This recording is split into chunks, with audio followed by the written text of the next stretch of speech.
All right, so we got a Stray review. Let's get right into the video. So I heard it was like a cat type of game. I think. Silent protagonists are nothing new in video games, but Stray certainly pushes that concept to an interesting place. Okay. Part platformer, part traditional adventure game, this cyberpunk world full of neon-soaked robots transforms into a giant jungle gym from your perspective, which is just 1 foot off the ground. Okay, the this concept is of putting insanely you in the paws different. of an average cat may be a silly one on the surface, but Stray uses that furry vehicle to tell a genuinely compelling story with some entertaining action along the way.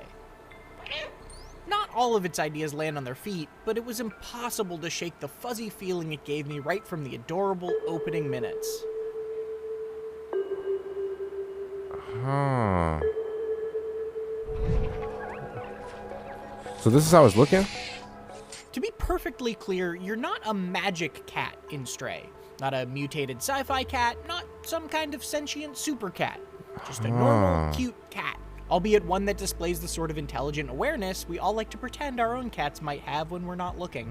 The simplicity of that concept Nah, bro, works cats are especially mysterious, because the bro. fact that you are a cat doesn't actually matter all that much to the artificial people you interact with or the things they ask you to do.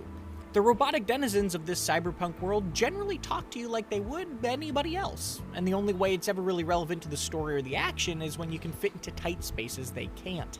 At the same time, Stray revels in the fact that it has made you a cat. Your feline form brings a lovely and lighthearted flavor to this otherwise dark world, and there are moments all throughout that encourage you to set aside your responsibilities and simply play. Walls and carpets can be scratched at, legs can be lovingly rubbed against, objects can be heartlessly pushed off of ledges, and there's a dedicated meow button that I rarely stopped pressing. You can also find serene spots to curl up and take a nap, letting the camera pull out and giving you a moment to enjoy a nicely staged scene alongside one of the many impressive songs in Stray's excellent futuristic soundtrack. This is a wonderfully rich world, one I really enjoyed learning more about. While your cat's own story is a pretty simple tale of a lost adventurer trying to get home, the conflict you end up stumbling into is very well told. So it's like a lost cat trying to get home, huh? The city you have to make your way through is bleak without I can't lie, yeah, this does look fire though. Like the graphics looks extremely fire. To chat with despite the fairly dystopian situation around them. I talked to everyone I could, whether they were relevant to the story or not, and I loved seeing what their computer screen faces would display whenever I meowed nearby, be that annoyance, surprise, or just a big heart. Oh, that's nice. Cat and mouse, okay. When you're not sleeping on a pillow, Stray generally puts you in one of two types of situations. You'll either be running through fairly linear levels full of amusing platforming challenges and some light puzzle solving. Okay, now that's actually nice. One of its more open town areas, where you'll talk to friendly robots and collect items to complete tasks for them.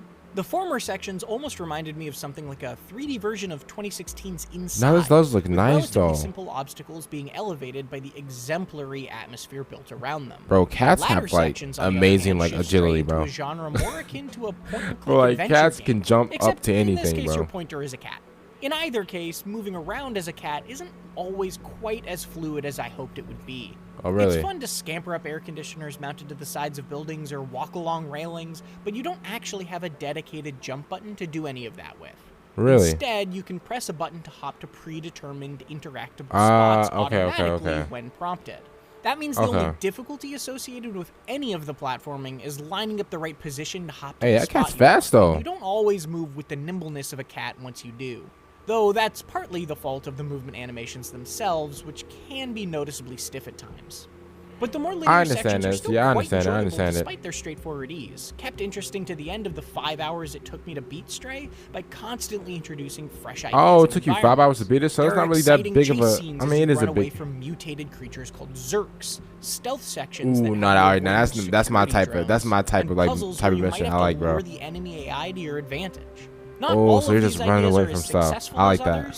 For example, the weakest of them gives you a weapon to kill the Zerks, which quickly devolves those previously tense encounters into killing a few and then running backwards while you recharge it over and over. Oh my god. But that said, these twists are all clever enough to nicely refresh the platforming throughout. Oh, no, I like that. That's nice. How you can run away from stuff like that. That's really nice. I can't lie. That might be my favorite feature of the game. I can't trip. With each area sporting a surprisingly dense layout full of nooks and crannies to sniff around and a great use of vertical space. While the main quest will send you running across them on its own, there are also plenty of optional collectibles and quest lines that I enjoyed stumbling upon just as much. Some might have a thing on your back, so for like other, okay, that's nice. Classic adventure game fashion. While another has you collecting sheet music for a musician bot to play back to you.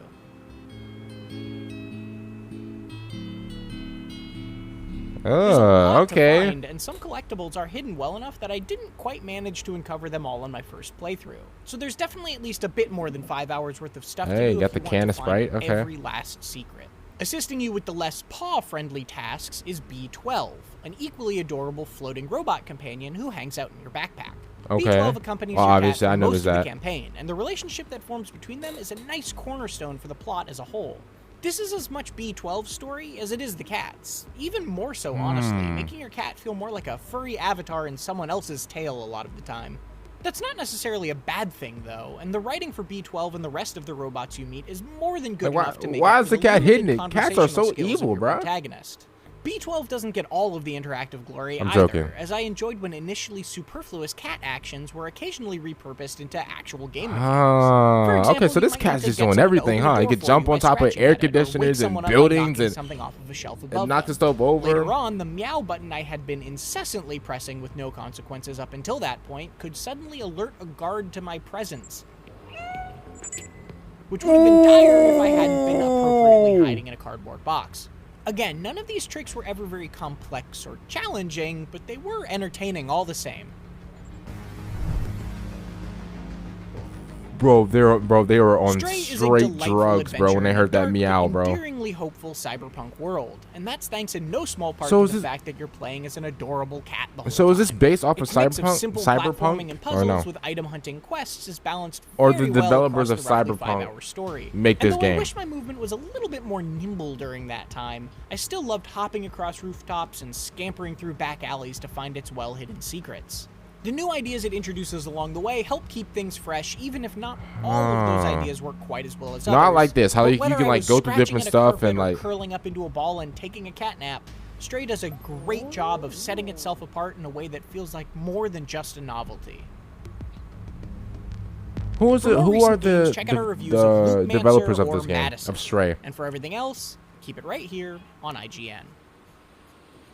You know, I can see why people like it because it's certainly different, bro. That's pretty funny.